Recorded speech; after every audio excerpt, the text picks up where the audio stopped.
bad things happening to me were actually a huge motivator because it was like, I need to get the fuck out of this. Hard things happen to people in life, and that's either going to propel you or really just going to derail you. Yeah, and it's not easy. Like, it's work. It's about having my own life where, like, there's the opportunity. Like, at least I have my own skills, my own passions, my own world.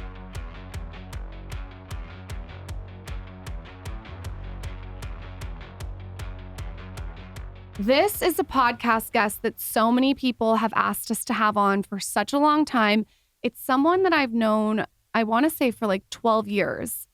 The first time I met you, I will never forget this, was I got an email from someone at Suja Juice, and they told me that they wanted me to come by and try a bunch of different flavors. You guys had not had the company yet. And I go into this small office and I'm sitting there, and someone had set up all these different little juices in little pill-sized containers. And I'm trying these incredible juices. It's like an orange one and a green one and a pink one. And in walks Annie, and she's like strikingly beautiful. She has bright blonde hair, rocking body, great personality. You walk in and I'm like, this is going to work. Because not only were the juice amazing, you also were like walking wellness. Thank you. Sure enough, it did work. We'll get into that. But I'm so happy to have you on because I am such a fan of what you've built. I'm using your lip gloss right now. And I just feel like this is going to be a really great interview for anyone who wants to be an entrepreneur, but also a mom and a wife, because you do it all so well. So first, let's go back before Suja Juice, when you're working at the yoga studio. Take us there. Okay, so back to when we first met. You were like one of the first people I met in San Diego that I felt like I connected with because we were kind of doing the same thing at that time. But I was working at La Jolla Yoga Center, which is now closed, and I was in law school. I moved to San Diego. I was from Phoenix originally, and then I moved to San Diego because I went to USD for law school. And I was like, I fucking hate this. Like, there's no way I want to spend my life being an attorney. I'm going to spend the first 10 years being someone's research bitch and then not get to pick any cases I'm working on. And it's going to be just not what I had envisioned as a hopeful college student studying philosophy. I was like, this is totally different.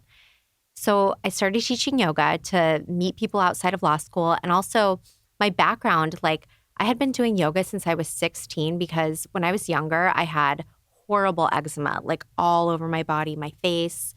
And I was on steroid creams for years. And then finally, I did autoimmune testing because eczema is autoimmune. And a pediatrician suggested that I get tested because she was like, a lot of kids have eczema, but it's really bizarre that you're this old and still have this terrible of eczema.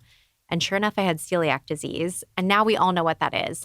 Gluten-free is a thing. But back then, I'm 35 now, and I found out when I was 12. So this was over 20 years ago, which is horrible to say. That makes me feel so old. We're doing a lot of dating ourselves on the show this time. But damn. But yeah, this was before there was Whole Foods, gluten-free products. It wasn't like you could go buy gluten-free bread, gluten-free pasta. It wasn't a thing. And I was a normal kid. I was eating Pop-Tarts, pizza, candy at school, all the things. And so when I cut gluten out of my diet, my eczema completely went away.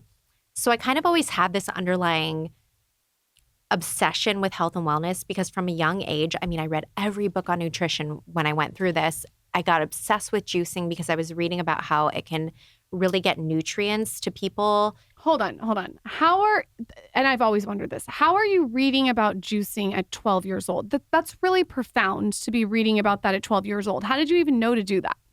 I think because I just felt different and there wasn't anyone else to talk to. This wasn't something my friends in grade school were learning about. And the books I read, this is why I got into a specific type of juicing, which was cold pressing. There's a guy, Dr. Norman Walker, who created these books. Bought all the books because of you. I remember you telling me this. Yeah. They're vintage. Vintage. Yeah. So this was old school material. This wasn't I was looking it up on the internet. This was old school books. And he created the first cold press. And so that was the juicer that I bought, the Norwalk by Norman Walker. And it was this idea. He was the first person that really pioneered this idea that you could be juicing to help absorb nutrients from food if you had any type of, gut injury, whether it's celiac, whether it's chemo, or anyone going through something where you're not adequately able to absorb nutrients. This was a way, if you drank juice from really organic, like nutrient-dense foods, you could absorb those nutrients easily because there was no digestive labor. There's no fiber. It would immediately get absorbed into the bloodstream. And I was like, oh my God, this is so fascinating. And he talked about curing all sorts of things and reversing things. And so for me as a young person, I was like hopeful. It was like, oh my gosh, if I just found out I have this thing I've never heard of, I can like offset a lot of the symptoms I've been experienced by juicing and really flooding my body with nutrients. So I got obsessed. I was super into juicing. And then when I was about 16, I got really into yoga. And there was a studio that I actually was going to work at. I was looking for a job because when I turned 16, I had to buy my gas. My parents gave me a car, but they were like, you have to buy gas. And when I went in to look for applications, I just got obsessed with the idea of taking classes there. And I saw all the people that were going in and out, and they just looked so fit. And I was like, I'd never done yoga, and I was so curious. And so I started taking yoga. And I mean, I still do yoga to this day, like every single day. So yoga's been a huge part of my life since then. But that was really like the beginning of my journey in health and wellness, was just from my own personal need to kind of like manage my own health from a holistic perspective. Did your parents, and I don't know if you've talked to your mom, looking back, think that you were like a prodigy? No. They didn't think that this is very, very rare that a 12-year-old is reading all these books and you're juicing and you're asking for a juicer. They didn't think that that was crazy. I mean, my mom was definitely very supportive of.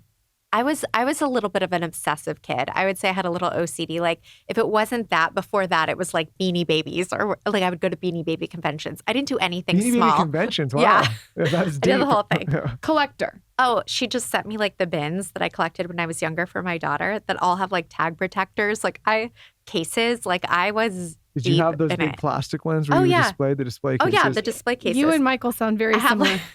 Dude, are you a Beanie Baby no, guy? he's a collector. No, I wish. He's I a think collector. some of those probably have appreciated pretty nicely, maybe. Or did they? Or so did your they, parents, they your did. parents just thought this is another one of Annie's things. Like my things, yeah. Like I didn't do anything a little bit. Like when I did gymnastics, I was like following. I think it was the Magnificent Seven. It was like Dominique Moceanu, Shannon. I know what you're talking about. But I like was obsessive. I got the mat that was branded for the Olympics. Like I was that kid that wasn't like a little passionate. And I was you were in very Arizona passionate. at this point when you were a I little was in kid. Phoenix, and my parents had a really terrible divorce when I was. It kind of started. I mean, they separated, and then the divorce really happened around the time of like I was 11 to 14. And I think age. it was a tough age, but it also like just made me really independent. My mom went back to work full time after being a stay-at-home mom for many years. And I was kind of on my own in a lot of ways. But that was sort of when I got, I grew up. Like I got really confident and independent and just figured out like, okay, I've got to like manage myself and like take my own path. Like no one's coming. My dad was gone. My mom was like working around the clock just to like pay the bills. So it was like a bad and good time in the sense that looking back as an adult, I would be such a different person if I didn't have to grow up quickly and just kind of like, put my big girl pants on and figure out like life.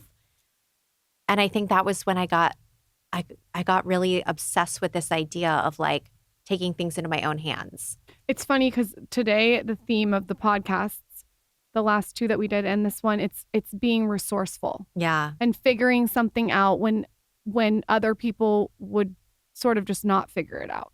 And it sounds like that's when you got your grit and that's when you started to really be resourceful and take it into your own hands. No, and we were talking even off air, and it's again part of the theme is like hard things happen to people in life, and that's either going to propel you or really just going to derail you, right? And it's like I know people feel sometimes harshly about this, but it really is a choice in a way which direction you decide to go, right? Yeah, and it's not easy. Like it's work. I think people look at people like us that seem like we have made it or have like built our businesses and think there's like some privilege to it, or the fact that we may be in a better position now. But nothing comes easy. Like we all have a past. We all came from something that we had to work through. And I think that's what the missing piece is. it's not easy. It does take a lot of work. And for me, bad things happening to me were actually a huge motivator because it was like, I need to get the fuck out of this. Like, I have to figure this out. And I love my mom and she did the best that she could. But like seeing her after being a stay-at-home mom for 13 years have to go back to work full time, like literally from dropping us off every day, picking us up every day, being PTO mom, doing the auction, all those things, and then having to like have a nanny like pick us up every day, make dinner. We barely saw her because she was leaving for work at 8. I was like, I never want to be in that position. Like, she had the rug pulled out from under her and she had to like do stuff she didn't want to do. Like she had an MBA, thankfully, but she had to go back to like an accounting job. And I was thinking, that's what happens when you're dependent on someone in life and like you bet on them and they screw you over, or like they, like my dad screwed my mom over after 13 years all of a sudden. And I was just like, I need to make my own life. There's just no way I ever want to be in that position. And I think that that is a really good lesson to learn at a young age, because especially now, I think things do look with a lot of like the celebrity culture and social media culture, like they come easy. It's not easy. It's really not easy. But when you get to the other side, you realize it's fun. Like putting the work in and like having a fire under your ass to like build something is really fucking fun. Yeah, I was just talking to a woman that's close to me. And I don't want to go too much into detail, but I was basically talking to her and I was like, listen, like many men and women, they choose the path where like maybe they're not the main breadwinner in the house and they go, they're reliant on whoever that person is, man or woman. And what I asked the person, I was like, do you really want to put all of your eggs in that basket and not hedge it in any way and have your own thing? And again, I'm not passing judgment, but to your point, I think it's so important to have your own independence, right? Like Lauren and I together, we're an entity, but we also have things separately and we work on separate things. And I think it's important for both of our independence, but not just that. Like I never want my wife to feel like her stability in life is based on my success or vice versa. And so I asked, this woman, like, do you really want to do that? Because to your point, if you get the rug pulled out from under you and you don't have that support system anymore, you don't have your own thing, it's very scary. Yeah. And it's always harder to go back. I watched a very similar story with my mom. When you see your mom struggle and not have her own independence, it really lights a fire under your ass to go make your own, not only money, to have your own leverage, to have your own power. And like for me, it's not always even been about the money. It's about having my own life where like there's the opportunity. Like at least I have my own skills, my own passions, my own world that if I had to, I could go pursue that. And I like being a mom, now that we're both moms, which I can't believe, but like it is the hardest job in the world. And like every stay-at-home mom out there where your husband works, I mean, I commend that because that is so hard. To me, that's way harder than going to a job every day, like being home with the kids. It's a huge undertaking. But also, for me personally, like it's seeing it from my mom's perspective. She put everything into that. And it's scary when you realize there was no world outside of that. And then all of a sudden, oh shit, like what do you do? And so I think that there's also like a way to still like kind of be yourself, but also give everything to your family. Because like for me right now, my daughter is still my number one priority, but I wouldn't be as good of a mom if I weren't still pursuing my passions and my dreams and the stuff that I love to do. Like I wouldn't be able to function. Also, I think, you're setting an example for her too by focusing on what you're building. That's like the most fun part. It's like a total new motivator is how can I show her, like how can I be the best example that I would want for her? And it's like making me be better in every way that I can because I'm excited to give her the best possible like foundation. I was introduced to Prolon by Tinks. She was talking about it on her Instagram story. I immediately went and checked it out, and I have tried their fast twice. I did it right before I went to Cabo, and then another time I just needed like a reset. And recently I've learned about the Prolon fasting shake. So it's funny because we had Peter Attia on, who is a wealth of knowledge, and he was also talking about how he's such a fan of Prolon. This fasting shake is amazing because it can help replace breakfast or replace lunch or dinner. So if you're looking for something that's just made with really clean quality ingredients, it also has 21 vitamins and minerals, then this is a great shake to try. It's vegan, gluten-free, soy-free, and non-GMO, of course. It's scientifically developed to keep the body in a fasting state without skipping blood sugar. You should also know it's vegan, gluten-free, soy-free, and non-GMO, obviously. I was really interested in trying this because I had done the fast twice, and I have to tell you, it's delicious. So, we talk a lot about the benefits of intermittent fasting. This is a great place to start. See what the difference the Prolon fasting shake can make. Right now, the Skinny Confidential listeners can save 15% on your order. You're going to go to our special URL. That's prolonfast.com/skinny. That's 15% off at prolonfast.com/skinny. Get started today at prolonfast.com/skinny. This one is for all the people out there that are like me, who sometimes get a little bit too stressed, a little too overwhelmed with life, and just need to calm down. We have a partner on this show that we've been talking about for years that has two incredible products. And that is from our partner, Just Thrive. We have had Tina, the founder of Just Thrive, on this show multiple times talking about the benefits of gut health, how important it is, and how important it is to get the right probiotic. Lauren and I's probiotic of choice is the Just Thrive probiotic for many reasons. I think they make one of the best ones in market. We have been doing this for years now, and it's been an absolute game changer. Just Thrive probiotic is like the little gardener of your gut. It safely eliminates bad bacteria and replenishes the good, and it actually produces antioxidants too. It can be opened and sprinkled into any food or drinks. It's the perfect probiotic for the whole family. We give it to our kids, and they also have it for pets. Here's what it's going to do. It's quickly going to promote healthy response to everyday stress. It's going to encourage a steady, serene, and balanced mood, drive mental clarity, focus, and alertness, and even support great energy and optimal sleep. This is true stress management built for our modern day stress-filled world. So if you're ready to up your wellness game and beat bloat, digestive issues, stress, and more, you can get 20% off a 90-day bottle of Just Thrive probiotics and Just Calm at justthrivehealth.com with promo code SKINNY90. While you're there, check out all of their research-based products for optimal gut immune health. That's justthrivehealth.com, and then use promo code SKINNY90 for 20% off. Justthrivehealth.com, promo code SKINNY90. Element.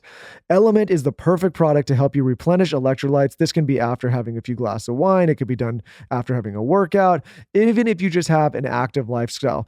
For those of you that are unfamiliar, Element is a tasty electrolyte drink mix with everything you need and nothing you don't. That means lots of salt with no sugar. It contains a science-backed electrolyte ratio of 1,000 milligrams of sodium, 200 milligrams of potassium, and 60 milligrams of magnesium. It's got none of the junk, no sugar, no coloring, no artificial ingredients, no gluten, no filler, just no BS. And it's formulated to help anyone that needs electrolytes in their system, which is everyone. Element can also help prevent and eliminate headaches, muscle cramps, fatigue, sleeplessness, and other common symptoms of electrolyte deficiency.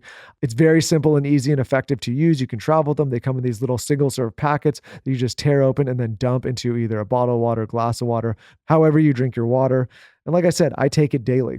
Anytime I feel like I just need a little bit of replenishment. And you can too. Right now, Element is offering our listeners a free sample pack with any purchase. That's 8 single serving packets free with any Element order. This is a great way to try all 8 flavors or share Element with a salty friend. Get yours at drinkelement.com/skinny. This deal is only available through our link. You must go to drinklmnt.com/skinny.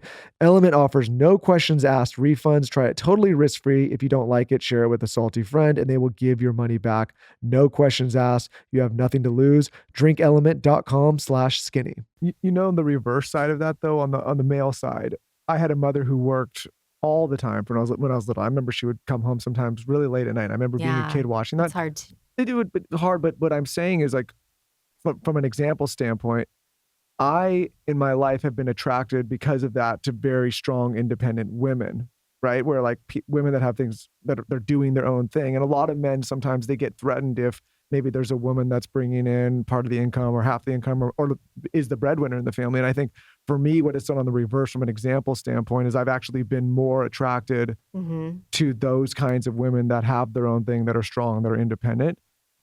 where many, like I've had friends that are sometimes intimidated by that. Does that make sense? Because my mother was that example. I'm to sure me. Annie's met Jeff some and I of them. talk a lot about this, and he's like, we wouldn't have our relationship if we weren't both doing our stuff. Like he doesn't want someone to just be like home doing nothing, waiting around for him. Like that would just not be, that's just so not our vibe. Like I don't even know what we would talk about. And there's something really nice about the fact that like we have two different worlds, and then when we come together, like it feels like our Explosive, probably. Yeah. Yeah. And it's just like I respect and admire him, and he respects and admires me, but like I don't even know what I would relate to him. Like if he's off doing all of his like stuff with his development projects in the hotel and his sports teams, like, and then I was like, well, yeah, I think you're married to someone who's incredibly multifaceted that I do want to get into too. But you also are so multifaceted, and when it comes together, it's just like a really strong foundation for both of you. yeah. And we're similar because from the time that we met, you were with Michael when I met you. So you guys have been together like forever.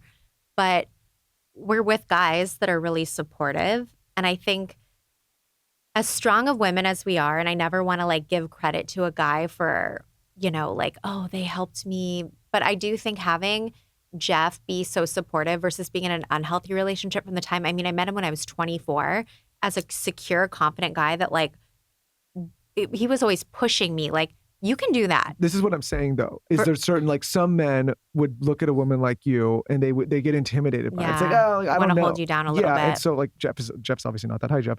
But I think that's what I'm saying is like it's because it's a dynamic that's different, right? It's not something that many people grew up with. Like, right. Most people grew up, I'm going years back, whereas like the man was the breadwinner and the woman was at home. And now you're seeing a lot of women enter the workforce and do phenomenal things. Not just that, sometimes become the main breadwinner. And a lot of men are like, what's this dynamic? They don't have the confidence to deal with it. Yeah. And I think that's definitely more of like the norm. What you hear in relationships is like that traditional, the guy is the dominant one in the relationship, the breadwinner, and the woman is more of like the passive, stay at home. And I think there's such a need for like a really loving, present mother at home. And so like there's nothing wrong with that. But I just think for me, like having somebody at a young age, especially when I was getting into my business ventures and like starting my life and creating things I really cared about, having a really supportive partner that was like not in any way wanting to get in the way of that. And if anything, like telling me, you can do this, you can totally do this more, keep going, like pushing me versus telling me to like slow down, or that it was like, getting in the way of our relationship or interfering. There was the time in our relationship, even after we were married, I had a place up here and we live in San Diego because I was so tired of driving back and forth to beauty events. And he was like, you should, if you want to start a beauty brand, you need to go to these events so you can meet people and figure out this industry. Like you need, like there was never like why would you want to like get a place outside of being home and like leave? It was never anything like that. And he's always been like that. But I do think that that's the value. You guys know my husband's 22 years older than me. And when I first met him, there's obviously so much judgment and even my friends didn't understand. But like looking back, it takes a mature guy to be like, I want you to fly. I want you to live your best life and pursue everything and maximize your potential and like live your life to the fullest because I see what you're capable of. Anyone that shits on age difference, Michael's parents are 21, 18 years apart, and they have that. been married longer than anyone I know. Yeah. So the age difference thing, like I feel like people need to not give that energy. That's like people need to get busy. And honestly, the most important thing is what you said. It's a man that doesn't want to put you back in the Jack in the Box. They let you explode. And it's like, I'm seeing so many divorces right now from not good friends, but from friends, because the man is constantly insecure because the woman wants to soar. Yeah. And it's insecurity. And like Jeff always finds it additive to our relationship because it's sort of like with friends.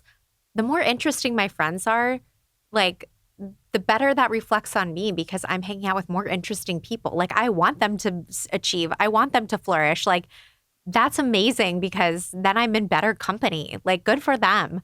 And I think that's how he feels is like our relationship is only better when I'm doing what I need to do to be happy, which is like pursuing my dreams and my goals and like keep going. Because when you see a runway and you know what you're capable of there and you stunt yourself, it's like this really painful tension between like who you are versus who you want to be. And life is so short. Like we literally have this one life. There's no do-overs. And I think we're wired to always think later, next time, maybe in the future. There is no future. Like it's now. There is now. Like the future is not that far off. We might be dead in like 60 years. So do it now. You've always been wise like this. And what you did with Suja was huge, especially at such a young age. Did you know, even when you said when you were 12, did you know that you were going to be entrepreneurial? Did you know at the yoga studio that you had these aspirations? No. I think with Suja, it was really, I was miserable in law school and I realized I'm still at the age where I can pivot. Like I'm not locked into this attorney job where I'm at a firm and my family's dependent on me. And it's not like I've been doing this for years. I can still like change my course. I'm still in school. And then when I started Suja, it was Eric. Do you remember Eric? He was my boyfriend at the time, but he was a ex-raw organic chef at a restaurant. And he had the same type of juicer that I met, which was how we related and even started dating. It's a wild way to meet. Hey, we got the same juicer. No. Let's get in a big relationship and start a company The together. yoga studio had a glass door and he like skated up on a longboard and had a juice in his hand in a glass bottle. And I'm sitting at the front drinking juice from a glass bottle. And he's like, where did you get that? And I was like, oh, I make it. I have a Norwalk press. And he's like, oh, I have a Norwalk press.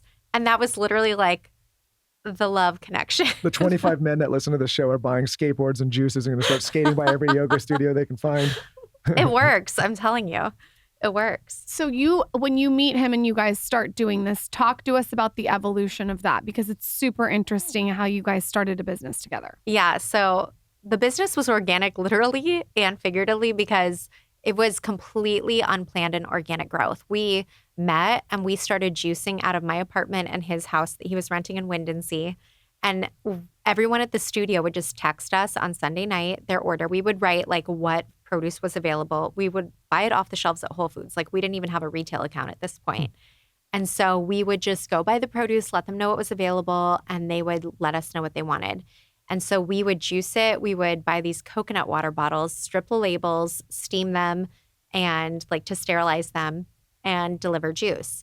And so that was how it all started. It was just like strictly local home delivery for the first like year. And then a couple of guys approached us who had tried the juice. Their wives had kind of like brought them into it. And they were like, this could really be something more. You guys should like think about taking investment and build this. We would love to do that with you. And Eric and I were kind of like, oh, we don't know if we really want to like do that. We love like the home delivery service. It's cold press, so we can't really like refrigerate it that long. It kind of needs to be like instant delivery. And so we met with them and they invested. We were juicing out of do you remember Stingery? Yeah. No, I think that's kind of when I met you. Yeah, right around that time. We were juicing out of the pastry kitchen there that was like not being used. It was like a closet. We got a commercial cold press. We started ramping up and we were doing more like, we had a site at this point. So we were doing more like all like SoCal, not just like our little yoga network. So like raging nightclub at night and then like healthy juice in the morning. 100%. It was so funny. I would like pull up like with all my produce and like the bouncers would like let us in the morning. It was like a full thing. And then after that, Whole Foods, I'm sure you guys have seen this at Whole Foods where they have like a sign that says local and then the like miles away it was made and pictures of the people.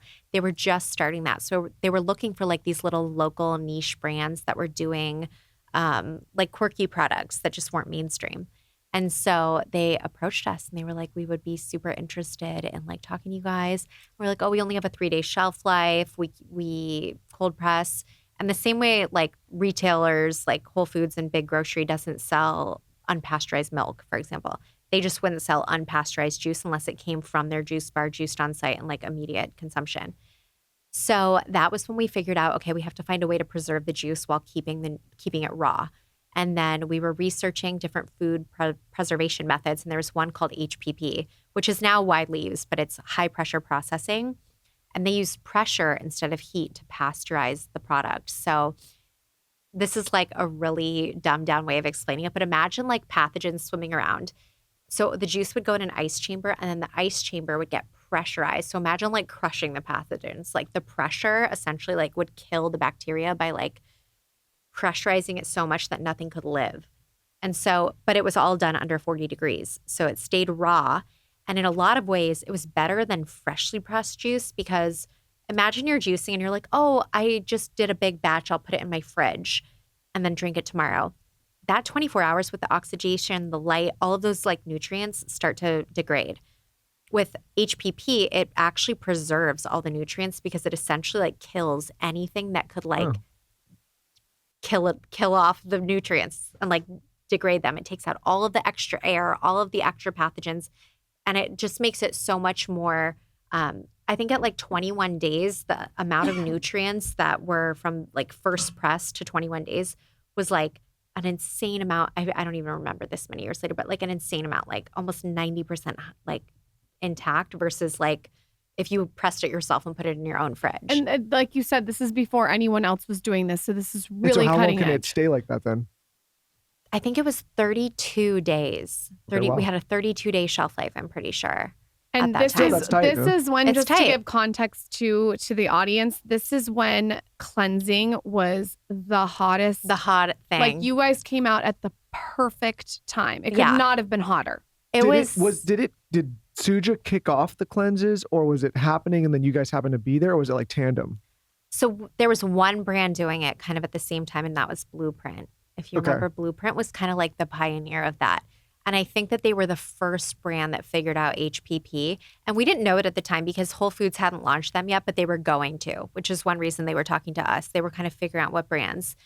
And so we were just kind of lucky, I guess, to also figure out HPP and figure out the shelf life question and the way to scale up and get in Whole Foods. And so they first launched us in the Southern Pacific region with Blueprint. So we were the only two cold press brands doing what we were doing. And Blueprint had already scaled like more of a national model of the home delivery service with boxes. They had like the ice packs in them and the whole like cleanse system. And so we were also doing that when we launched Whole Foods. And then we launched right around like, I think it was 2012. And I remember we didn't have a seal on our labels, and it went in the HPP machine with the ice bath, and the ice like froze the ink and then it all came off. Oh. So I go for the first time to like check out my juice at Whole Foods, and it's all like messed up. Like, oh my God, this is a nightmare. And it was like the first few stores, and then we figured it out quickly and fixed it. But yeah, we had like a really small start. It was like, I think 15 doors in the Southern Pacific region, and then it went really well. And within 6 months, they plussed us out nationally, which is not usual. So usually in Whole Foods, each store like has their own buyers that kind of like mandate what they're going to bring in. And I mean, I know you're in Austin now. That's where we would go all the time to meet with like the head people there. But that was when they plussed us out, which is when corporate mandates like this product's going in all doors. And so that happened pretty quickly. And then later Costco and Target, and it just kind of exploded. Is that weird being so young and so inexperienced in business at the time? And like you have all these investors, like there's at the time, like it's not like you could have called me or any of your friends who are our age. We didn't have any advice. Like how did you even contextualize everything that was happening? Because you guys blew up. It was quick. It was pretty quick. quick, right? I It mean, was really quick. I hate to say that because I know there was tons of hard work, but No, people, it was very quick. People got the product in their but hands from and they were quick, like, from the size it got to, it was quick. I mean, For it any was, business. by the way, It was. tons of work before that and to get there. But people, when they got their hands on it, they were like, get me more, get me more, get me In more. the scheme of like a business and the growth trajectory, it was fast. Yeah. Like a lot of businesses, it takes years to get to the point where you explode. And I think it was the right place, the right time. I mean, look at what happened with food in general, not just beverage, but like the organic food movement, like all of the brands that you see now. I mean, that was like a moment in time when all of this was just like really taking off, and it was also nascent and it was exciting. And I think at this time, I didn't really have like a ton of people to turn to, but I was so in it, and the group of people, like my ex-boyfriend at the time. But I mean, we decided we were going to remain. We're still friends. I mean, we decided we would remain friends to get through this, and like we were going to be friendly, and we wanted to see this through. And we created it together. And it was like kind of this thing no one else could understand. And that was like why we always had this common bond. And I think I was sort of just in this point where I didn't really need to have a lot of friends at this time or a lot of people to turn to because it was happening so quickly and we were so in it that it like all of my energy and attention was I was like head down, like in the excitement of it. That makes sense. And also don't discredit the fact that you are walking advertisement for the brand. I mean, you just said it. You guys' faces were, I remember going into Whole Foods and seeing you guys' face in front of the Suja Juice. Yeah. So not only did they have all the things, like they had the timing and the cleanse and it was a great product, et cetera, et cetera. They also had you as walking advertisement and you doing media. Non-toxic cookware. I switched when I moved to Austin, and the brand that I use is Caraway. I went on their site. There's so many color options that I was like out of my mind. I couldn't make a decision. I was like texting my friend Weston. I'm like, which one should I get? I landed on the classic cream. It's this really pretty cream and it has like silver details. But the point is that it's non-toxic. I have learned so much about cookware. I love this too because it's made with non-stick PFAS coatings. And what the best part is like when you're cooking something, it kind of like slides off. So you're not like scrubbing the pan. Everyone knows what I mean. I really like the convenience of the non-stick. So if you're looking for something that you don't have to worry about that looks beautiful, it's literally the prettiest cookware I've ever seen, then you have to check them out. Caraway's internet famous kitchenware is a staple for any home, and it also comes in various modern shades to fit with any design aesthetic. You should know that Caraway's nonstick chemical-free ceramic coating makes it easy for cooking and cleanup, which we love. Visit carawayhome.com/skinny10 to get 10% off your next purchase. That's 10% off at carawayhome.com/skinny10. You can also use code skinny10 at checkout. Caraway, non-toxic cookware made modern. I recently recorded a masterclass with Dr. Dennis Gross. I cannot stop with this man. He is such a wealth of knowledge and his products deliver results.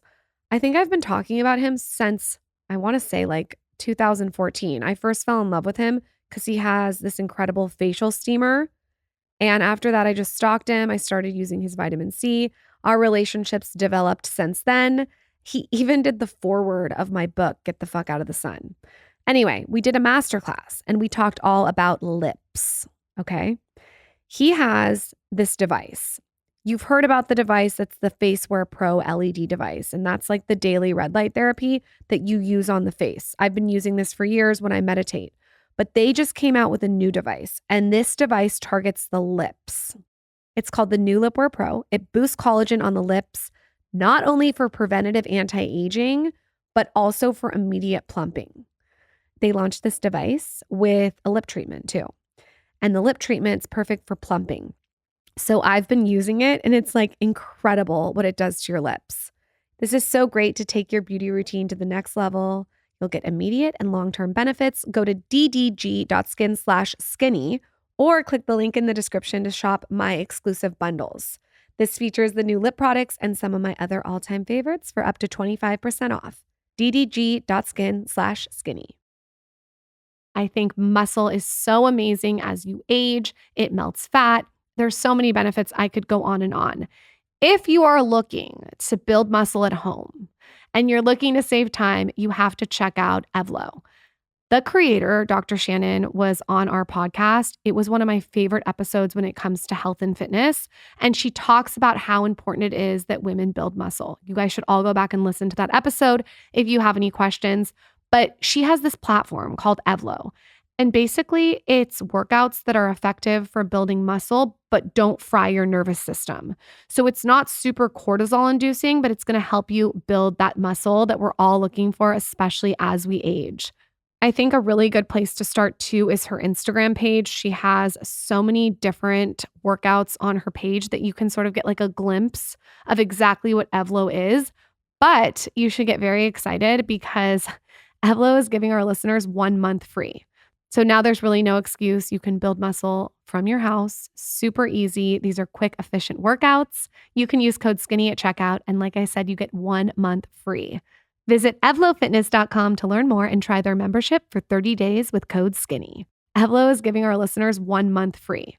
Super easy. These are quick, efficient workouts. You can use code SKINNY at checkout. And like I said, you get 1 month free. Visit evlofitness.com to learn more and try their membership for 30 days with code SKINNY. Work out smarter, not harder. Yeah, and I think the key to that is the authenticity, which is like what makes any brand so much more special. Because for me, I truly do have autoimmune issues. I mean, like 2 years ago, I was diagnosed with Crohn's. Like this is an ongoing thing in my life. I have some genetic predisposition to autoimmune issues. Have you ever figured out what that is, or it's just a genetic thing? No, I mean, when I was younger, I had a ton of ear infections, and my grandfather was a pediatric surgeon. And kind of at this point, the easy fix was antibiotics. And I just remember being on antibiotics like consistently as a kid. Gut, maybe. I think so. That's like my GI doctor now, my gastroenterologist. She believes that because I was on antibiotics for such a long period of years, I mean, this was like back to back to back to back, like amoxicillin after round after round after round. Like it was like a normal part of my life. I think that messes up your body's ability to create its own antibodies. And so your body attacks when you have no antibodies to things. So when you get foreign invaders, your body just attacks because it doesn't know what those are. It hasn't been exposed. Sure. And so a lot of overuse of antibiotics can really lead to your body attacking itself because all of your antibodies have been underdeveloped and you just don't know how to deal with like normal, cell mutation and things that are in your own body. Your body doesn't recognize that as its own. And so I think for me, you will never know. Like I'll never know the real cause of it. But even as an adult, I've had new things crop up. So it's not like I just decided juicing's cool and this is like a trend and this is an opportunity. Like for me, it was never even about juice cleansing. Like I don't even believe in juice cleanses. I think that they're really bad for women, especially hormone health. Like I don't think that's even something that people should want to do. For me, it was more of a way to quickly get nutrients into my body in a way that I could absorb them after having like so much malabsorption from undiagnosed celiac for many years. And then just having all of these like symptoms of things and deficiencies and not really understanding why. And then figuring out, I'm not absorbing food. Like I'm not actually able to like get nutrition because I can't break food down the way that other people can. And so I think that's the key. Like Suja and then big picture, I think just with any brand, an authenticity behind what you're doing. Like everything I've done, even Lawless now, it's all from a personal need for me. It's like a passion. It's not just an opportunity where I see something maybe happening and I want to like make a business out of it. I think that's where these brands with just like no founder behind them, a bunch of like investors and business people that want to try to like seize an opportunity they see in the market or a white space end up either like exploding and then failing because they pour a ton of fuel on the fire of whether it's marketing and, getting the word out and awareness, but they can't sustain that because there's no passion and brand story. You know what's so funny? You are so right about what you're saying for Lawless because when you came over to film a YouTube video, you came over to Michael's house. This is 6 million years ago. I think I sent you that photo. And I was like bragging. I was like, I just bought banana powder. No one can get it. Banana powder was this under eye the brightener situation. And I thought you were going to be like, where'd you get it? I thought everyone was going to think I was so cool. And you're like, ew, that has parabens in it. Now, this was so long before anyone knew anything about clean makeup. Like you said this like so long ago. And I was like, and I never used it again. After you said that, I didn't even know what parabens were. I just knew that you knew what you were talking about. So I just didn't use it. But cut to, 10 years later, 12 years later, whatever, and you launching a clean makeup line, like you had the same vibe and thoughts about makeup way back then. So that makes total sense what you're saying. And you really do live by that. Yeah. Ingredients. Like I'm not a psychopath. Like I like to enjoy my life. I'm not like living in the woods, drinking only filtered mountain water and like, I'm not that person. Some of the former guests feel attacked right now. We have a lot of those people. I mean, if you can do that, more power to you. Hi, But Sherveen. I'm just kidding. that's not who I am as a person. Like, I like to enjoy my life. I want to live in a way that's sustainable for me. And that is like, I mean, my husband's in the restaurant hotel industry. Like, I want to be able to go out and eat food at a restaurant. I want to If be you able can't have a margarita, If I can't you have a can margarita, Lawless what am ranch I water doing? I at almost Rancho brought you Valencia. one. Oh, I texted Jeff because he was working out this morning, and I was like, "If you're coming from the hotel, will you get a bottled Lawless for Lauren?" He's like, "No, he was swimming. He's training for an my Ironman." favorite though is it used to be a Lawless margarita, but now it's changed to a ranch water because you've evolved it. And it's so funny. I went We bought there. a place in Cabo, and everywhere I went, when I would order a Ranch tequila soda, they were like, "Oh, a ranch water," and I was like, "Yeah, okay, we'll just make a Rancho water." It's so good. The crushed ice. It's so good. Go to Rancho Valencia if you're in San Diego and order a Lawless ranch water, you guys. So I have a question that I've never actually been able to ask you. When you decided, or did you decide that you wanted to sell Suja, was there people that approached you, or did you guys go out and approach the buyers? So we hit a point in sales where it was like pretty obvious to all of us. We hit the point where we were like, "We're ready. This is all of our end goal." How many years, just for context So to the we audience? started the brand Eric and I kind of loosely started it in 2012, and then we really like officialized it, got investment and everything in about 2013, and then we sold half the business in 2015. Quick. Quick. I also think though, like right now with Lawless, it's just me, which I love because I don't really have anybody else's motivations, intentions, dollar goals. So I can sell whenever I want. I can build the business however I want. I can not sell if I want. I can maintain full control of the products we're putting out. Like, There's total pros and cons of both. I was gonna Yeah. ask you, without obviously, throwing shade at anybody, like looking back on that experience, and obviously you've done it different with this one, for people Mhm. that are thinking of starting their own business, Yeah. capital, partners, this, that, are there things that you would tell them to maybe watch for or do different than maybe you did? 100%. I mean, I wouldn't say do anything different than me because that would be remiss to like say that I didn't have an incredible experience. I was trying to pose the question away again, like to not throw shade, but I guess what I'm asking is like things that if you were gonna like in hindsight do Yeah. differently. Yeah. I mean, you can get money from a lot of places. Let's put it that way. So investors can come from many different perspectives. You can find all sorts of different firms, whether it's a VC, a private equity, angel investors. There's so many places you can get money. So if somebody wants to invest, you have to think of it like a marriage. You need to interview them. You need to date them. You need to make sure your goals are aligned. What does the exit look like? How, are we all going to want this? What do we see the brand being in 5 years? And I think that I was so young and I wasn't even thinking of building a business. So when that opportunity came, I jumped. We were excited. We didn't even think we should shop this around. Maybe. And so when you get to that point then where Like you shop have the terms or whatever, or Yeah. just shop the no, deal? Yeah. none of that. We See were what other like, investors think. looks good. Yeah. That's what you do when you're young Yeah. and inexperienced. And I think a lot of people get sucked into that because they get excited and wooed by the dollar signs, but you can get a check from anywhere. There's so many different avenues to go. I mean, not anywhere.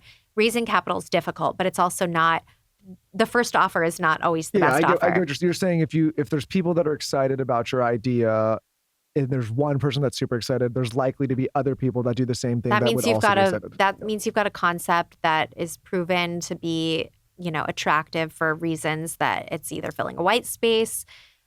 Your brand is obviously, whether it's the aesthetic, the vibe, the products, something's working. And so that means you can attract more people. And I think in my scenario, I mean, I ended up leaving the brand after we sold half because we got to the point where we were getting so commercial that we were selling products that I wouldn't even drink. They had so much sugar.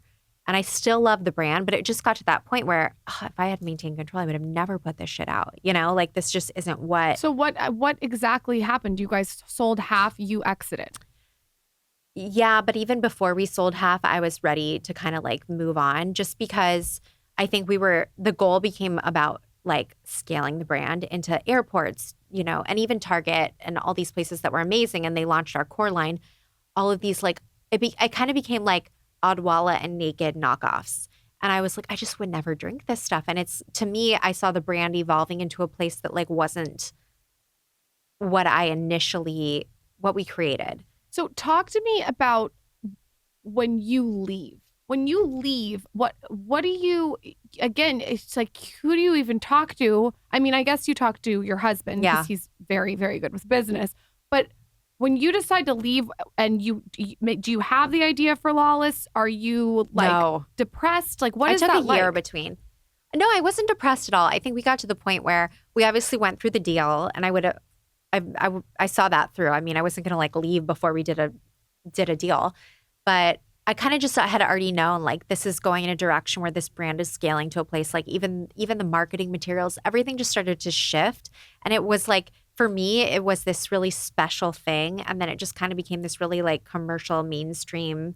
And I was like, I think I've done what I'm going to do here. Yeah. Like, I still love the brand. I still buy it. I still have amazing feelings towards it. But it was just like, I can't really bring my passion to this anymore because it's not what it was.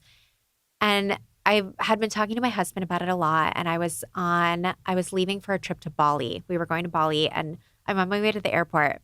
And I got into an argument on the way to the airport with one of my partners about, I don't even remember at this point, something so stupid. And I remember he was like screaming at me, and I was on speaker. And that was when my husband was like, "Why are you doing this?" And I was like, "I don't know." And so I literally, that moment in the car, we hang up the phone, I write an email, and I just was like, I'm out. It's been amazing. Love you guys, but I can't do this anymore. I have other things I want to pursue in life. I'm done. And then we went through a lot of talking back and forth about staying on and blah, blah. And I just realized like there was no offer at that point. And that's when you kind of know there was no offer or like situation or, relationship that we could figure out that it couldn't have gotten good enough for me to want to stay. And that was when I realized it's not really about anything but just I'm done. I just want to move on and do something I'm passionate about again. I want that feeling like I had in the beginning where we were building something so special to me and I was excited every day. And I just didn't have that anymore. And it sounds like now you're already a confident person before Suja, and now after Suja, you're even more confident that you can build it, which you have. But it's almost like, for lack of a better words, you don't really need partners and investors, kind of. I think when I was young, I did. Like it was a whole education on how to build a business, the right and wrong things to do, the things I would have done differently, I learned, which was a really great thing to do at a young age when, the stakes are low. I didn't have anyone depending on me. I could have made every mistake in the world. It wouldn't have really mattered. And I think that also like, I respect how hard it is to build a business. So going into a business, like I said earlier, I think a lot of people from the outside think it's easy. And so knowing I wanted to start a second one, I was like, all right, like step up. It's time. Like this is going to be a rough couple next years, like getting this off the ground. Like it's game's over. It's time to. And I think that was I wouldn't have known what goes into that if I hadn't been through it once before. So I think it was a really great thing. And I appreciate that I had partners. I appreciate them. I respect them. I don't necessarily agree with them. Some of them I would never care to talk to again, but I also am so grateful for the whole experience. And I think that's like the beauty of growing up and learning and going through something like that. Well, go ahead. No, I was gonna say, that one obviously really worked out, but we just did this episode on like 5 things we wish we knew earlier in our career when we were younger, before kids, before marriage, before like, we had to worry about other people than ourselves, right? Because it gets crazier, as you know, and gets busier and you have less time in a way. But I was like, even if you went through that whole experience and there was nothing to show for it, just the experience alone, like I was telling people, like you could go from 20 to 30 and just completely crash and burn. Yeah. And that's fine. Like, you'd still reinvent yourself at 30, like nothing happened. And like, I think a lot of young people put so much pressure on themselves. Like they got to figure it out right in that window of time. But like, honestly, you could just like fuck off for 10 years trying to figure stuff out and still be fine. You can like start over at 50. Yeah. It's never too late. Yeah. I think also like expect to fail. Like don't think that everything's just going to be a straight shot to success. People are so uncomfortable failing. And it's like, that's one thing I really connected with you when we first met and became friends is you were like blogging, putting yourself out there, and you didn't give a shit. Like you did not care what people thought of you. No, but you like really, you would post like about any topics you wanted. But I really admired that because it's not that easy to do. And when you do it, you realize how powerful it is to just like put yourself out there because things happen. That's the biggest thing, is getting over the hurdle of like being vulnerable, putting yourself out there, trying. Like, it doesn't matter if you fail. You can start over. You can get back on the horse. Like, you can reinvent yourself. It's not over just because you mess up one time. Like, things happen. Businesses blow up all the time. More businesses fail than make it by tenfold. And I think the biggest thing is like stepping up and doing it. Like, do something, get out there. Like, if you have an idea, if you have a passion, if you have like a vision for something, you're never going to get there if you don't just start. And you might fall on your ass, but you also might not. And you'll never know if you don't do it. Yeah, the execution element is the most important element. Is that what you've seen as being a founder? That seems like that's really the secret sauce, is execution. Yeah, and I think building a really good team, like that's been one of the biggest things with this second business, is figuring out, like, we've kept a really lean team. Even now, we're almost 6 years in October. We're in, Sephora. I sell in QVC. We are like still under 20 people. And I think like every hire has been so thoughtful. The first 2 years I had 0 employees. I launched Sephora with no employees. And then my brother, who was an investment banker, came on to help me as like interim CFO, to just like help me with the back end of all the finance piece, because then we were getting retail accounts and figuring out like inventory management. And now he's back in investment banking, but he was with me for like 2 years just helping. And then it wasn't until like the third year, midway through, so like 3.5 years, that I hired a president. And I started, which a lot of businesses I think do, like junior hires. And then I had started from like the top person, like, okay, if I'm the CEO, then I need a president. And then the president can help build the team under her. So then it was our CMO, our CFO. And so like we are such a lean team. And I think that's part of like the beauty of execution with Lawless, is there's not too many cooks in the kitchen. And we really are like a strategic little entity where everybody there has like a big role. They do probably more than their job. They do several jobs, but we're all so interconnected that there's not so much overhead. There's not too many voices. There's not too many people to manage. Like, and we've talked a lot with like some of our more like higher level executive hires, like CMO, CFO. They don't even want big teams because that would annoy them at this point, because we're so integrated into like all of the day-to-day things that we're managing and doing, that it feels so efficient that having so many people feels like it will mess up the efficacy of the whole ecosystem that we've kind of achieved. I totally agree with you about a lean team. I think that people wear how many people they employ is almost like a badge sometimes. Totally. And it's like actually a sign of like, you don't know what the fuck you're doing. So you're just bringing more and more people. Like, let's just like, she can do this. And then, okay, we'll fix that. Like more bodies. And a lot of them are, what's that thing that you said the other day? What's it? The quit thing what's it called? The quit. They quit while they're working. You just told me this the other day. Like, I don't know if I use that word. Yes, it's they're working, but they're quitting. What are you talking about? You told me that there's this thing. No, we were talking about quiet quitting. Quiet quitting. That's a whole different concept. No, it's not though, because a lot of people, if you have a huge team, it's easier to quiet quit because it's easier to blend in. No, but that was a different concept. But quiet quitting means you literally just quit and you don't show up ever again. But you don't tell anybody. You just leave. You just literally ghost people. I was talking about the quitting that you quit while you're working. It would be quiet quitting. Be like if Taylor just left right now but didn't tell us. So it's Taylor does every day. You never see her again. Yeah. But with a big team, you do have to be careful because you're right. A small when team everyone's so invested, that's the thing. When you build the team and you get all these junior people and these big teams, they're so much less invested. The dangerous thing in my experience, and maybe you've experienced this as well, is when the team gets in the habit of when there's a problem, the first answer is, oh, just hire. Yeah. That's a problem, right? It's like, well, like, are we doing this the right way? Do we need to question this? 100%. It's like if the first answer is we just need to hire we more. talk about this all the time. Yeah, that is in my experience. That's some shaky ground because that can't be the only solution. It's just not hire. sustainable. That should be like the last thing. Like, and it's also just more money, more bodies, more people. It's like that's not a way to build a sustainable, healthy business. Like something's broken that you need to bring more and more people in to fix the problems that keep somehow cropping up. And like even when we have our board meetings and like we bring up the org charts of like where we need to be in the next year, and then there's like more headcount, I can already see everyone on the team like kind of like getting uncomfortable, which makes me feel good because it's like we're a family. We really are so integrated that like it's not like no new people, but we're kind of like no new people because it's working so well.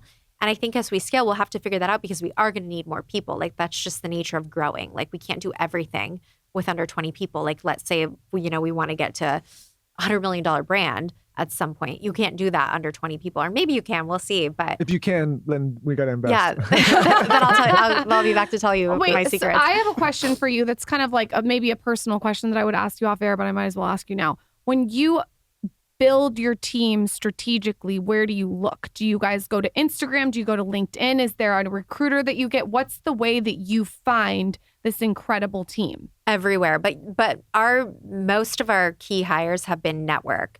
So like my president comes from the beauty industry. She was at a couple of different beauty brands, Bobbi Brown. So is it like a poach? Kind of a poach? Kind of a But poach. For yeah. being honest, it's a little bit of a poach. One was a bit of a poach, and they came in a pair, and they're like the dream team. So that was amazing. I love a good poach. But they're looking. It's not like it was. The energy's out there. Yeah. And then even just from going to things, like if I've spoken on a panel or something, like people reach out on LinkedIn, like, oh, I'd love to work for your brand someday. And I always file those. Like that's one tip is don't ever, there are a lot of like spams, but don't negate all those people that are interested in working for you because there's some gems in there. And like I've sifted through for every like 100, like, where you look at their profile and like, oh, you've never even done this. Why are you telling me you want to do this job? You have no experience. There's like some really great people. That's a good tip. And so like you don't count them out. I mean, read those messages occasionally, set a once a month, go through them because there are some gems in there. And that's how I found some really great people is like through reaching out organically. But then I look into them and I'm like, oh shit, like they're perfect for this. They are working at a major brand right now. They're doing this exact job.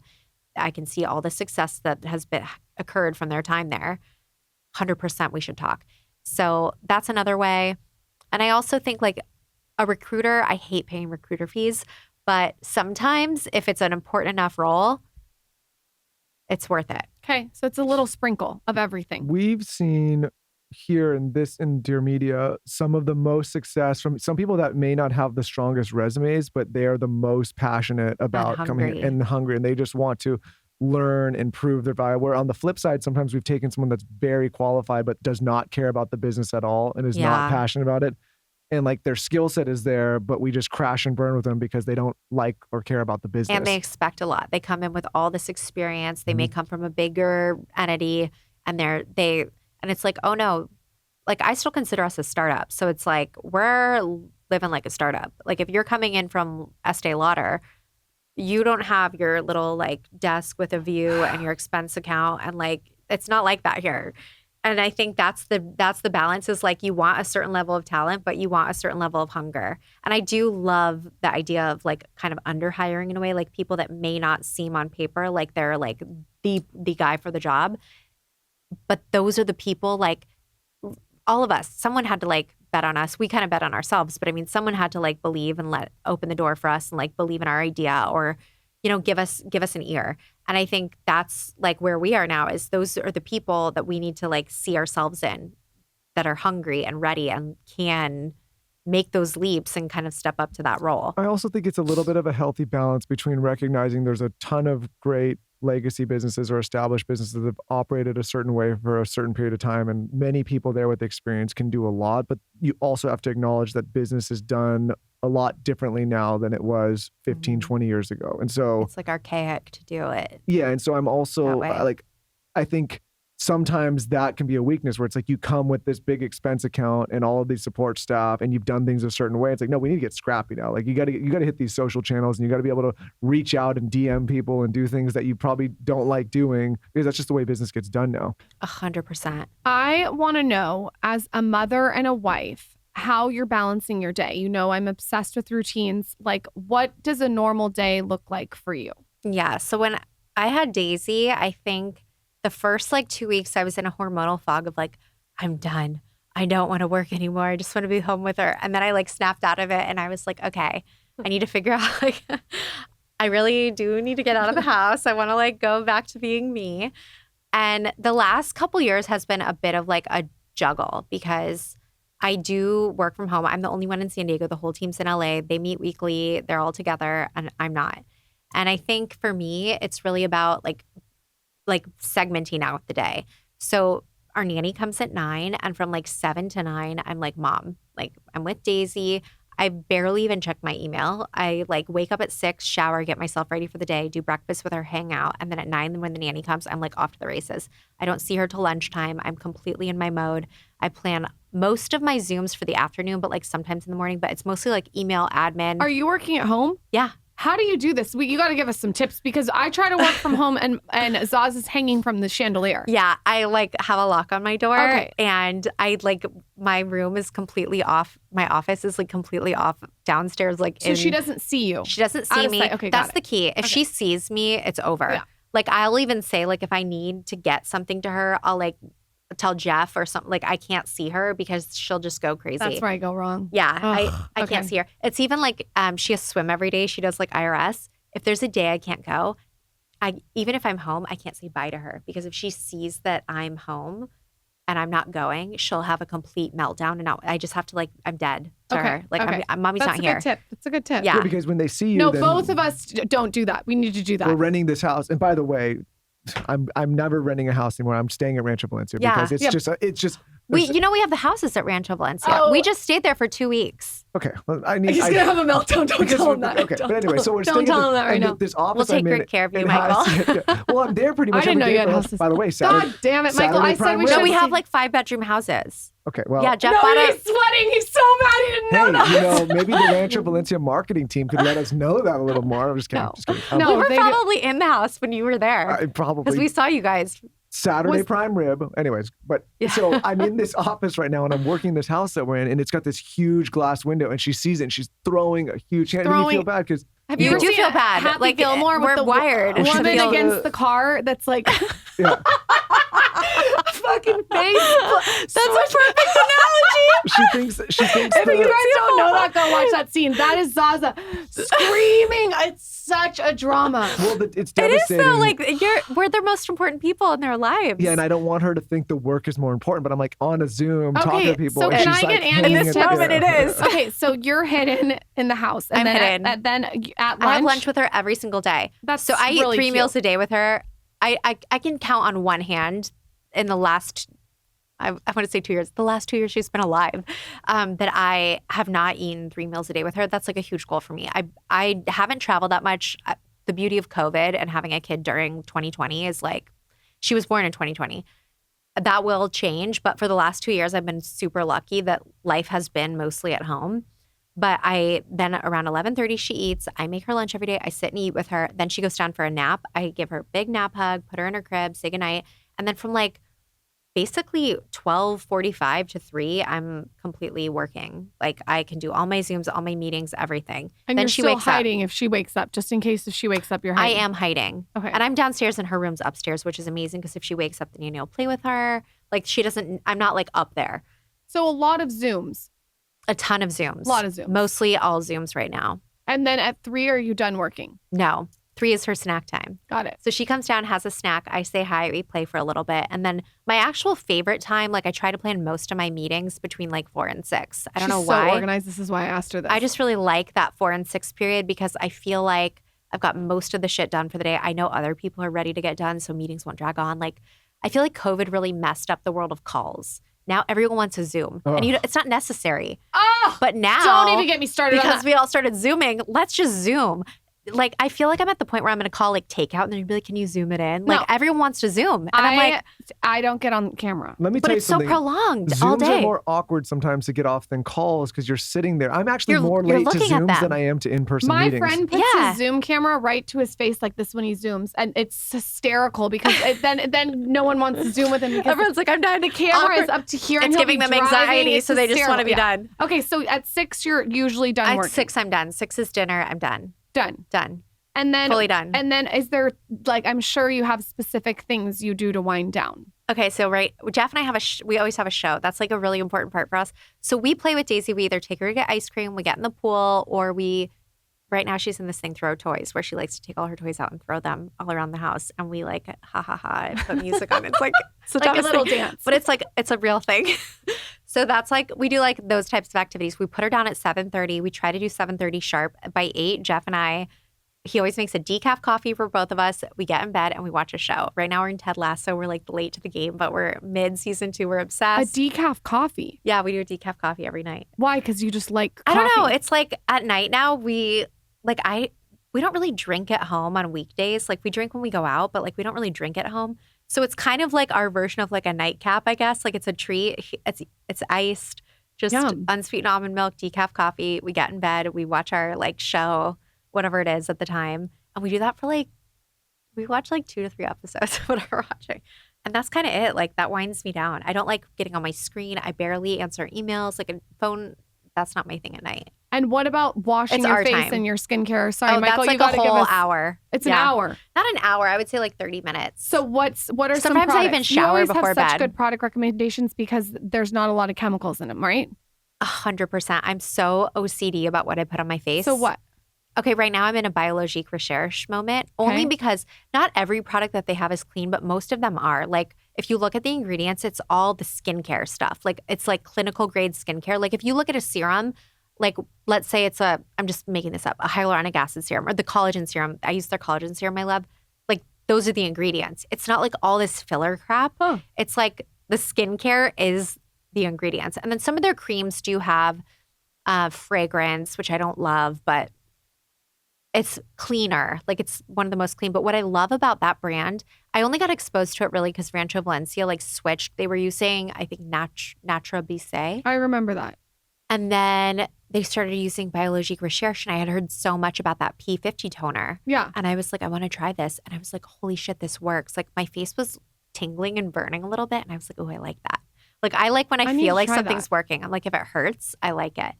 And then I got like just upset. I've never even had a facial because I'm OCD about people touching my face. Yeah, never had a facial. But I have one once a week. You do? I have a girl that you should go to Yeah. if you want to go to a girl in I am so San Diego. I'm so weird about it. Like even when I first met Jeff, like even if he would get close to my face, I'm just weird about it. What if the person touching your face is literally like the best? This I mean, girl's I the might best. try it. I'm just gonna give you her info. I've never done it. I'm scared. This is who you do it with if you're gonna do it. I just feel like it's a control thing. Like laying down, having somebody touch my face. It feels so intimate. It's fucking amazing. I can't believe you've never had a facial. No. I'm gonna text you. Not even at Rancho Valencia. Like Jeff gets facials and I the don't even facial get at Rancho facials. Valencia is great too.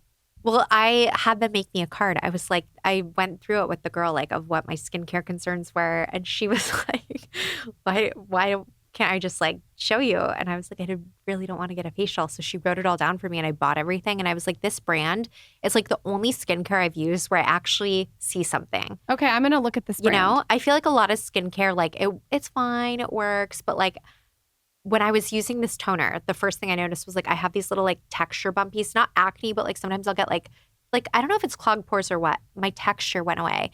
Like just little things like that I was like, oh, this doesn't happen with my other toner. And then I started buying more and more. And now I'm like fully. What are other wellnessy things that you're doing? Okay. So my other thing that I think really makes a difference for my face is spirulina Okay. in smoothies. And I don't love doing like super sweet, like crazy, like massive smoothies. But in the morning, I always make one for Daisy that we What's split. the smoothie? We got to know. It's this. kale, spinach. I do frozen blueberries, frozen cherries for her. That's her thing.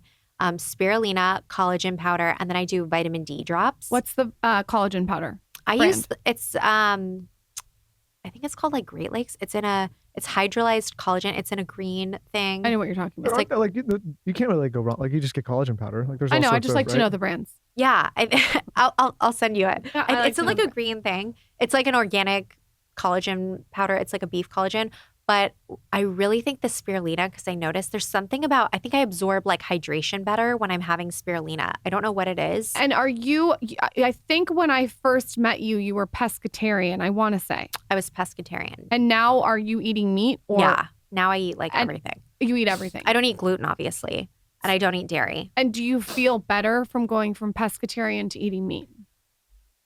You know, I don't really notice a huge difference, but I've been like all over the place. I kind of just go with what I feel like. Like when I was pregnant with Daisy, I was completely vegan. I did not eat I didn't eat fish. I was so sick and disgusted by all meat.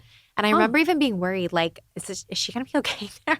I just like could not. I was like 100% carbs. I was eating like rice, pasta, bread. Like it was just what my body wanted. And I feel like that's why, like, maybe I don't notice a huge shift is like, I don't really follow a diet. I kind of just go with what at that time is like feeling good to me. And there's been times where fish like appeals to me, but meat doesn't. Then when I was pregnant with her, like I couldn't eat chicken, even eggs. Like if eggs were even being cooked around me, the smell was disgusting. That's so weird because I feel like you love eggs. I do. I couldn't. Recipes off Blonde a million years ago on eggs. I loved eggs. I eat eggs all the time now. But when I was pregnant with her, like that whole period. And then after having her, like I kind of went back to really craving meat. So I started eating meat again. So I kind of just like. It's intuitive. It's intuitive. Leave us with a hack, and then maybe we can do a Lawless giveaway too. Leave us with a hack that has changed your life. It could be work, beauty, wellness, anything. Oh my God. Probably like the biggest hack is just if it's not hell yes, it's hell no. Like I feel like I have a huge level of boundaries now that I didn't have like even 5 years ago. And that has changed my life in so many ways because I'm not a pleaser anymore. I don't feel pressured to say yes to anything. I don't really care about not going to stuff, showing up for stuff, doing stuff. How do you say no? Just tell us really quick. So say a friend texts you and wants you to go to her cousin's niece's son's birthday.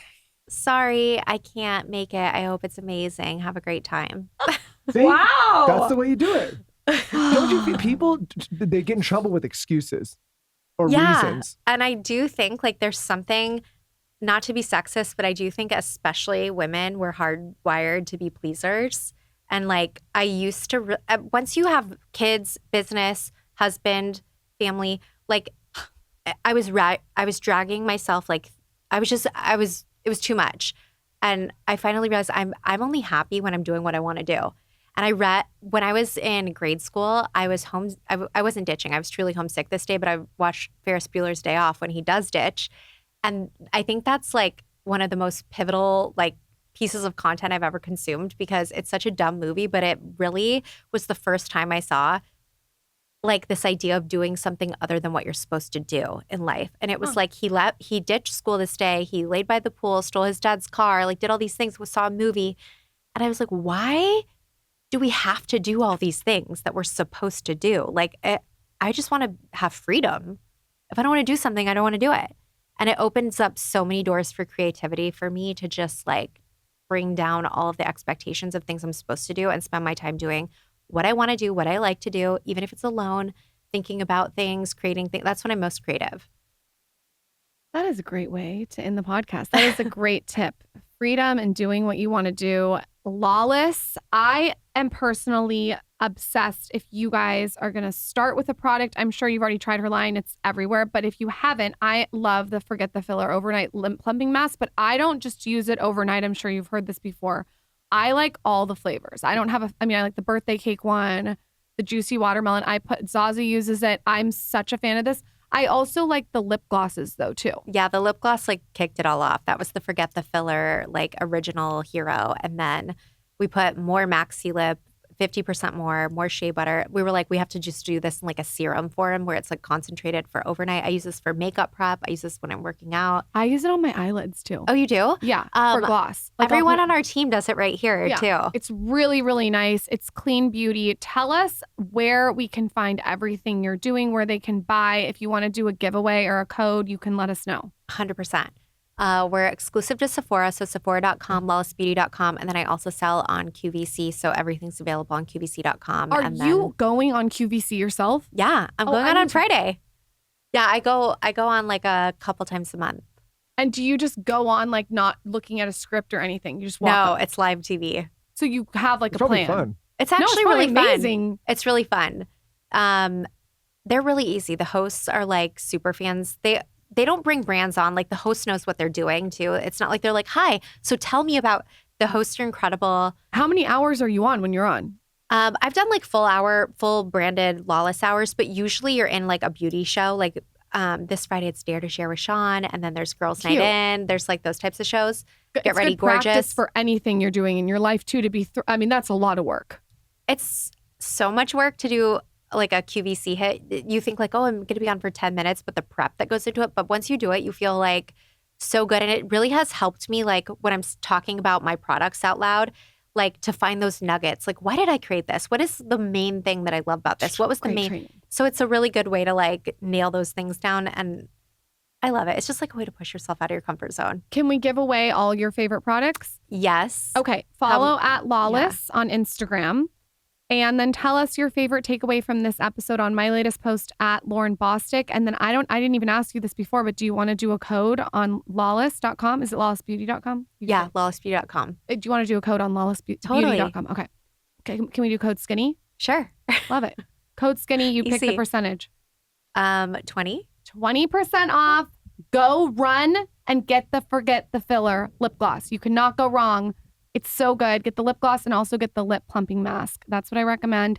Annie, you can come back anytime. I could have taken this interview in so many different directions, but this was a good foundation. I know. I feel like I could have just like off air caught up with you guys because I haven't seen you in so long. I like mean- for We'll real, catch for up. real. We'll catch up.